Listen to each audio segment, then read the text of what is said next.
Magandang araw po sa ating lahat.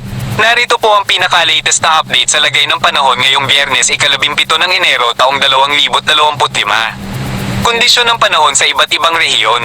May tatlong pangunahing sistema ng panahon ang nakakaapekto sa ating bansa. Shear line, nagdudulot ng masungit na panahon at biglaang buhos ng ulan sa Bicol Region at Quezon. Amihan, nagdadala ng makapal na ulap lalo na sa Cagayan Valley at Cordillera. Inaasahang maaliwalas ang panahon sa ibang bahagi ng bansa. Easterlies, nagdudulot ng maulap na kalangitan at biglaang pag-ulan sa Visayas at Mindanao. Ang LPA na ating binabantayan ay tuluyan ng naglaho. Babala sa mga mangingisda. May gale warning na nakataas sa mga sumusunod na lugar: Batanes, Cagayan, Isabela, Ilocos Norte at Ilocos Sur. Pinapayuhan po namin ang ating mga mangingisda na ipagpaliban muna ang paglalayag dahil sa mataas na alon na umaabot sa 5 metro ang taas. Ito ay dulot ng paglakas ng amihan na may hangin na umaabot sa 63 km per hour at may bugso na 88 km per hour. Iba yung pag-iingat po sa mga nasabing karagatan. Karagdagang impormasyon. Patuloy pa rin nakakaapekto ang shear line o yung salubungan ng malamig at mainit na hangin na nanggagaling nga po dito sa northeast o hilagang silangan, at yung mainit na hangin naman nanggagaling sa silangan o yung tinatawag po nating na easterlies. Itong salubungan ng hangin na to nagdudulot po ng kumpul-kumpul na kaulapan o guhit na mga kaulapan dahil pa rin ito sa epekto ng shear line. Ang bahagi ng Quezon, pati na rin po ang buong bahagi ng Bicol Region ay makakaranas ng baghapong maulap na kalangitan na may kalat-kalat na mga pag-ulan at mga pulo-pulo mga pagkidlat at pagkulog. Samantalang dahil naman sa amihan, ang Cagayan Valley at Cordillera Administrative Region, mananatiling maulap ang kalangitan sa may kasamang may hina hanggang sa katamtaman na mga pag-ulan. Pero dito sa atin sa Metro Manila, pati na rin po sa ibang bahagi pa ng Luzon, maaliwalas na panahon pa rin yung inaasahan natin. Ngunit posible pa nga rin po yung mga isolated light rains o yung may hina mga pag-ulan o mga pag-ambon dala ng amihan. Dito sa Kamaynilaan, nasa around 23 to 31 degrees agwat ng temperatura. May kalamigan pa rin sa Baguio, 15 to 23 degrees ang agwat ng temperatura. At sa mapupunta naman ng Tagaytay, nasa around 21 to 28 degrees Celsius yung inaasahan natin na magiging temperatura. Sa Lawag naman, 23 to 31 degrees Celsius. Sa Tuguegarao, dahil nga po maulap pa rin maghapon, nasa around 21 to 29 degrees lamang po inaasahan natin agwat ng temperatura, at 25 to 30 degrees naman sa bahagi ng Legazpi City. Dumako na po tayo sa Puerto Princesa at Kalayaan Islands na kung saan nasa around 25 to 32 degrees yung agwat ng temperatura. Sa mga kababayan naman po natin sa buong bahagi ng Visayas at Mindanao, wala tayong inaasahan na malawak ang mga pag-ulan dyan. Ngunit, maging handa pa rin po tayo sa posibilidad ng mga thunderstorms o yung pulo-pulo mga pag-ulan, mga pagkidlat at pagkulog, lalo na po ito sa hapon at gabi, dala po ng easterlies. So, mas mataas po yung tsansa ng mga pag-ulan o mga thunderstorms na inaasahan natin sa may Eastern Visayas, Caraga at sa Davao Region.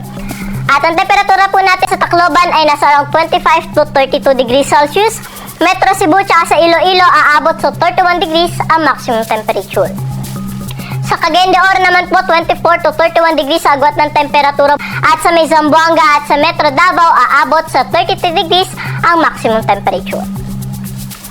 Para lang po sa ating 3-day weather outlook, hanggang Sabado ay naasahan natin dito po sa Kamaynilaan yung mga posibilidad ng mga pag-ambon, pero pagsapit po ng Linggo hanggang Lunes, may mga tsansa po tayo. Bagamat maaliwalas yung panahon sa umaga hanggang tanghali, pero sa hapon at gabi may mga tsansa po tayo na mga panandali ang buhos ng pag-ulan. Metro Manila, 23 to 31 degrees agwat ng temperatura for the next 3 days. Sa Baguio City naman po hanggang Sabado mananatiling makulimlim yung panahon po natin dyan, pero Linggo hanggang Lunes ay mas maaliwalas na panahon yung inaasahan natin sa Baguio City. Nasa around 14 to 24 degrees yung agwat ng temperatura. Legazpi City, bahagyang hihina po yung epekto, lalayo po yung axis ng ating shear line, kaya po pagdating po na Sabado hanggang Lunes, sa bahagi ng Legazpi City ay maaliwalas sa panahon yung inaasahan natin. Kung may mapag-ulan man, panandalian lamang, madalas sa hapon at gabi. 24 to 31 degrees yung agwat ng temperatura sa bahagi ng Legazpi City for the next 3 days.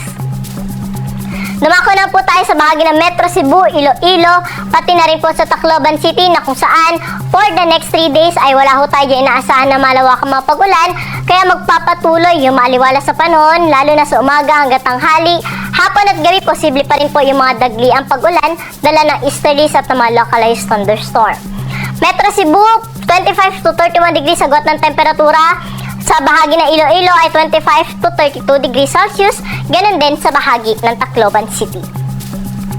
Dumako naman po tayo sa Mindanao na kung saan hanggang Sabado ay maaliwalas po yung panahon na inaasahan natin dyan at posible po umabot sa 32 degrees yung maximum temperature. Pero kung may kita po natin, pagsapit ng Linggo hanggang Lunes ay maulap na ang kalangitan sa bahagi ng Davao Region at posible pati na rin po sa may Caraga ay maulap po yung ating kalangitan na may kalat-kalat na mga pag-ulan, mga pagkidlat at pagkulog. Kaya ating pong paghandaan ito mga pag-ulan na to dahil posible pa rin po ito magdulot ng mga pagbaha lalo na po sa low-lying areas at pagguho ng lupa sa mga bulubunduking lugar. Sa Cagayan de Oro naman, pati na rin po sa may Zamboanga City, maaliwalas yung panahon hanggang Lunes at kung may mga pag-ulan man, panandalian lamang sa hapon at sa gabi. 24 to 32 degrees agwat ng temperatura sa bahagi ng Cagayan de Oro, sa may Zamboanga ay 24 to 33 degrees Celsius. At ang araw po natin dito sa Kamaynilaan ay lulubog po sa na 5:47 ng gabi at muli itong sisikat sa 6:25 ng umaga.